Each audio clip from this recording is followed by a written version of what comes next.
আসসালামু আলাইকুম। CV writing টেকনিকের পঞ্চম পর্বে আপনাদের সবাইকে স্বাগত জানাচ্ছি। আপনারা যারা আমার প্রথম 4টি ভিডিও দেখেছেন তারা সিভি রাইটিং টেকনিক সম্পর্কে বেশ কিছু গুরুত্বপূর্ণ তথ্য পেয়েছেন। আশা করি এটি আপনাদের জন্য হেল্পফুল হবে। আজকের ভিডিওতে আমি সিভি রাইটিং টেকনিকের আরেকটা গুরুত্বপূর্ণ বিষয়ে আলোচনা করব। এটি মূলত আলোচনা করছি অনভিজ্ঞ প্রার্থীদের জন্য। এটা জব মার্কেটে একটা বড় চ্যালেঞ্জ, বড় ব্যারিয়ার অনভিজ্ঞ প্রার্থীদের জন্য, যে বেশিরভাগ জব সার্কুলারে এক্সপেরিয়েন্স চাওয়া হয়, অভিজ্ঞতা চাওয়া হয়। কখনো কখনো বলা হয় যে এই কাজে 1 থেকে 2 বছরের অভিজ্ঞতা থাকলে অগ্রাধিকার দেওয়া হবে, অথবা সরাসরি বলে দেওয়া হয় যে এই কাজে এত বছরের অভিজ্ঞতা লাগবে। তখন স্বাভাবিকভাবে অনভিজ্ঞ প্রার্থীরা পিছিয়ে পড়ে। এটা একটা বড় চ্যালেঞ্জ। এখন অনভিজ্ঞ প্রার্থীরা কি করবেন এই ক্ষেত্রে, কিভাবে সিভিতে তাদের এই অভিজ্ঞতার বিষয়টা উল্লেখ করবেন, যেখানে কোনো অভিজ্ঞতাই তাদের নাই, কোনো হয়তো জবই তারা করেন নাই।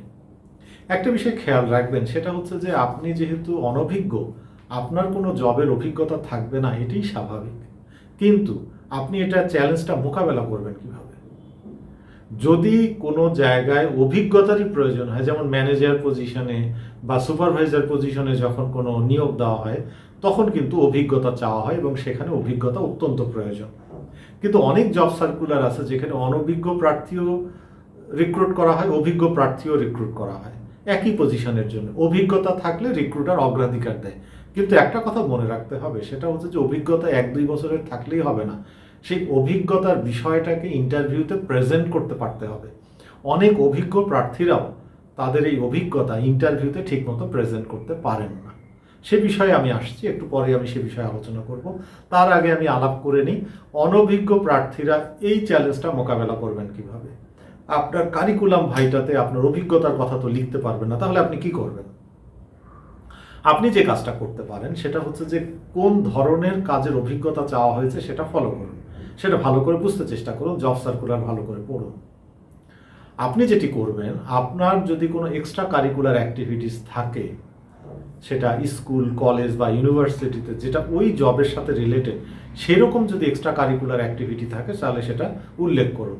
যেমন ইভেন্ট ম্যানেজমেন্ট হতে পারে, কোনো ক্যারিয়ার ক্লাবে আপনি কাজ করেছেন, কোনো একটা সংগঠন করেছেন, প্রফেশনাল সংগঠন করেছেন, অথবা সেখানে কোনো একটা লিডারশিপ অ্যাক্টিভিটি আপনার ছিল, কোনো ম্যানেজারিয়াল অ্যাক্টিভিটি ছিল, কোনো একটা চ্যালেঞ্জকে আপনি মোকাবেলা করেছেন, কোনো একটা প্রবলেমকে আপনি সলভ করেছেন, ডিবেটিং ক্লাবে আপনি সদস্য ছিলেন। বিভিন্ন ধরনের কার্যক্রম আপনি কিন্তু কলেজ, বিশ্ববিদ্যালয়ে আপনি কিন্তু সেগুলো পারফর্ম করেছেন। সেই এক্সট্রা কারিকুলার অ্যাক্টিভিটি যদি আপনি দেখেন যে ওই অভিজ্ঞতার সাথে রিলেটেড, তাহলে সেটা আপনি উল্লেখ করেন। এবং আমি অনভিজ্ঞ প্রার্থীদেরকে সাজেস্ট করব, যদি কোনো এক্সট্রা কারিকুলার অ্যাক্টিভিটি আপনাদের থাকে, সেটা যদি জবের জন্য প্রাসঙ্গিক হয় তাহলে সেটা আপনি উল্লেখ করেন। যেমন আপনি যদি আপনার প্রেজেন্টেশন স্কিলকে যদি সিভিতে লিখতে চান, তাহলে কোনো প্রেজেন্টেশনের কাজ আপনি করেছেন সেটা আপনি উল্লেখ করেন।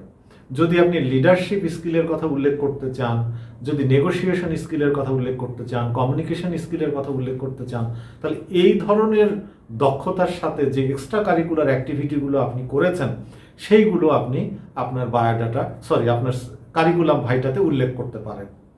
তো এই বিষয়গুলো যখন আপনি ভালোভাবে প্রেজেন্ট করবেন, তাহলে অনেক ক্ষেত্রে এমন হয় যে অভিজ্ঞ প্রার্থীদের চেয়েও আপনার সিভিটা অনেক বেশি প্রেজেন্টেবল হবে। আপনি অনেক বেশি আপনার দক্ষতাকে সেখানে প্রমাণ হিসেবে দিতে পারবেন আপনার এক্সট্রা কারিকুলার অ্যাক্টিভিটির কথা উল্লেখ করে। তো সুতরাং যারা অনভিজ্ঞ প্রার্থী তারা হতাশ হবেন না, আপনারা চেষ্টা করেন। অভিজ্ঞতা নেই তারপরেও আপনারা কম্পিটিশনে যান, জব মার্কেটে যান এবং আপনারা ইন্টারভিউ ফেস করেন এবং রিক্রুটারকে বোঝাতে চেষ্টা করেন যে আপনার অভিজ্ঞতা না থাকলেও এক্সট্রা কারিকুলার অ্যাক্টিভিটির কারণে আপনি কিভাবে এই পদের জন্য যোগ্য। আজকে এ পর্যন্তই। আমি সিভি রাইটিং টেকনিকের সিরিজ ভিডিও করছি, আরও কয়েকটা ভিডিও আমি করব। আপনারা সাথে থাকবেন যারা সিভি রাইটিং সম্পর্কে জানতে চান, শিখতে চান, নিজেরা সিভি লেখা শিখে যেন ভালো একটা সিভি নিজের জন্য তৈরি করতে পারেন, সেজন্যই আমি আপনাদেরকে সহযোগিতা করতে চাই। পরবর্তী ভিডিও দেখার জন্য আমন্ত্রণ রইল। ভালো থাকবেন সবাই। আসসালামু আলাইকুম।